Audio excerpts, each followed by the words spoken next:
All right, I want to welcome to the program right now from the New York Post, Mr. Michael Walsh. Michael, good evening, sir. Hey, Cam, how you doing? I am great. Thanks for coming back on the program tonight. Well, it's been a fun week, hasn't it? Yeah, it certainly has. And, listen, first of all, I'm glad that you were writing about this, and I congratulate the New York Post for actually covering Eric Holder's testimony before Congress yesterday, because I believe the New York Times buried their coverage. Washington Post, I know, was on page 825. But as you point out, I mean, this is a huge story that is unfolding right before our eyes. Wasn't that amazing that the New York Times did not have either Eric Holder or John Corzine on the front page? Yeah. Isn't that amazing? Yeah. I mean, it's not like New Jersey isn't conveniently located directly across the river from where the New York Times publishes. Right. Oh, no, they got the Asbury Park Press. They got the Newark Star Ledger to cover that. Well, no, seriously, Ken, what does that tell you? Is the mainstream media trying to bury this story? Duh. Oh, yeah.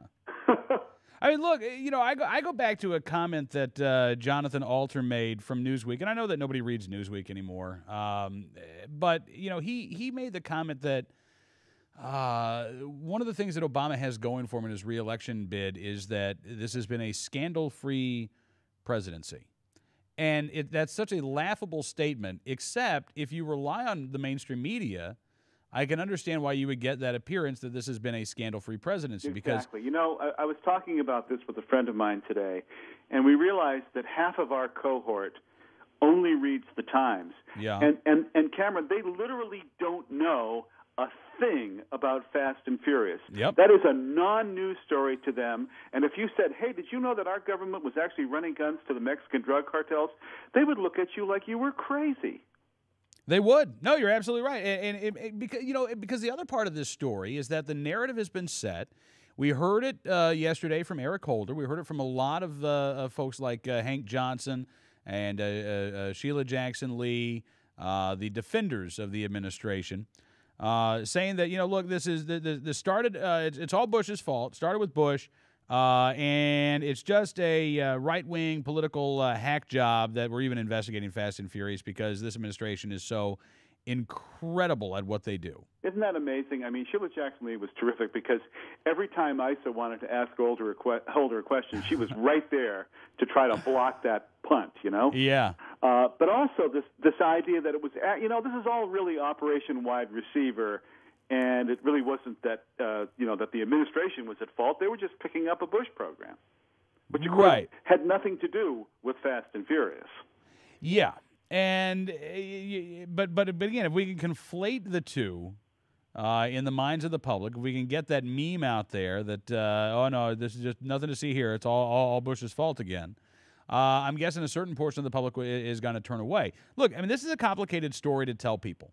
When I'm asked to explain Fast and Furious, I can sum it up in one sentence. The Obama administration allowed thousands of guns to end up in the hands of the Mexican drug cartels, while at the same time blaming FFLs for being part of the problem and trying to use Fast and Furious to push for more gun control. Right. I mean, that's how you explain it. But to actually get into all of the nitty-gritty and to talk about how the administration has responded to the congressional investigation, the stonewalling that we saw, the twisting, as you put it, of Eric Holder yesterday, when we had this, we once again saw this argument over the definition of false. And Eric Holder wants to insist that the letter that they gave to Congress that they've now had to retract didn't have any false information. It just had inaccurate information. Yeah, misleading information. Yeah. Well, he wouldn't say misleading either. He wants to stick with inaccurate, like they misplaced an apostrophe or something. Well, it's really quite amazing because when you cut through all this sort of squid ink fog, you get back to the unanswered question. Why did they do this? Now, you and I have a pretty good idea why they did this, but they will not get pinned down. And what I thought was very interesting that neither Isa nor any other of the Republican members of the Judiciary Committee yesterday could get Holder to – it was like trying to wrestle with an eel. He just would not get to the whole point of why. Now, the who is interesting, but the why is really the key to this whole story. Yeah, and you're right.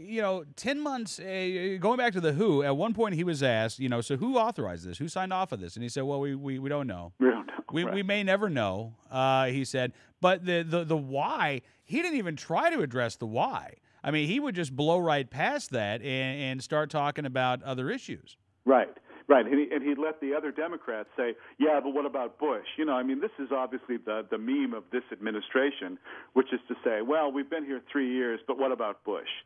And they're going to try to run this ball all the way across the goal line next year in 2012 during the elections. But we have to stay on the point here and say, wait a minute, let's just back up. The Bush thing, remember, he was actually, Holder actually admitted that Fast and Furious started under the Obama administration. One of the Republicans pinned him down on that. And we have to keep our eye on that ball in order to bring this story to the conclusion it needs to come to. Now, you also highlighted, Michael, a fascinating exchange at the end of yesterday's hearing between Eric Holder and Darrell Issa, where Issa compared Holder to John Mitchell, Nixon's attorney general, and Holder responded with echoes of the McCarthy hearing, although he got it wrong. He said, have you no shame? Right. As opposed to, have you no sense of decency, sir? At long last, have you no sense of decency? And Issa replied, well, have you no shame? And frankly, I think the answer to that question is no. I don't think Eric Holder has any shame. I don't think Holder has admitted that. I don't think Holder has ever come close to admitting that he should have to feel shame for what happened with Fast and Furious. Well, he certainly doesn't want to take any responsibility for it. I mean, it's like, if you remember back during the Branch Davidian thing in the Clinton administration, where Janet Reno, then the Attorney General, said, I take full responsibility. Yeah. And then what? I mean, do you quit? Do you fire people? No. You just say, well, the buck stops here. Too bad about those people. I guess we'll just move on. I mean, there doesn't seem to be any connection between taking responsibility and actually suffering a penalty anymore, at least as far as the Democrats are concerned.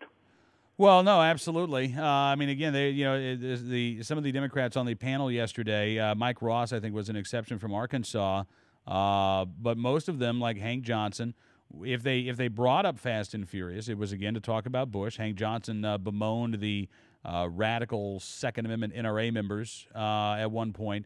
But then, there were a lot of people who just, they didn't want to talk about Fast and Furious. They would turn their attention to, DVD pirating in Estonia and what the Attorney General was trying to do to crack down on, people not being able to, people getting illegal copies of Love Actually rather than, Fast and Furious. Right. No, they tried to change the subject as much as possible. But, I'm glad you brought up that radical thing because that got me out of my seat for a minute there. And I figured your listeners were probably on the roof at that point. I mean, what does the NRA think about defenders of the Second Amendment being called radicals? Isn't that stunning? It is. I would say that if you read the rhetoric of the gun control advocates, it's not necessarily new. I said on Twitter right afterwards, we're also gnarly and bodacious. I don't think Representative Johnson saw me, but he doubled down afterwards. The Daily Caller had a story today where they interviewed him in the hallway outside of the hearing room, and he basically said that Fast and Furious is a manufactured controversy drummed up by the Second Amendment, gun-owning Tea Party, NRA conservatives in the Republican Party, and that really there's no scandal at all. Right. Well, this is all, again, a prelude to the election. I mean, the Obama re-election campaign committee, David Axelrod, whoever, has decided to go for it, which is they're going to do the us against them, class warfare, gun warfare. They're going to just hope that they can get 50.01% of the vote by running against us, because they have no record to defend. They have to run against us. So we have to be on guard about that. Mm-hmm. And that's why I think you saw nothing about Corzine and nothing about Holder in the New York Times on the front page today.